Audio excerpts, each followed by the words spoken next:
never asked me whether you are a traitor. This was only the first time that I was asked whether you are a traitor or not. You are not even aware na sa social media sumabog yun? Nandun yung litrato mo and the claim that I am a traitor. Ngayon ka lang nagpapaliwanag na I am not a traitor. Pero nangyari na yon.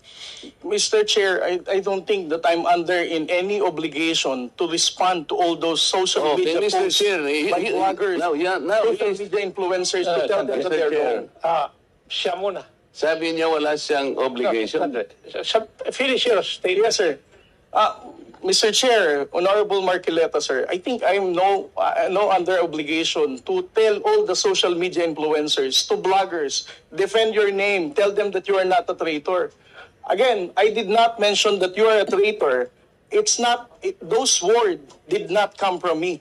Why would I go to the extent of defending you and you are running for Senate? I might as well be interpreted as running for, supporting somebody for public office. Mr. Chair, the only time I learned about that was when I heard about your interview calling me Gago and Mangmang.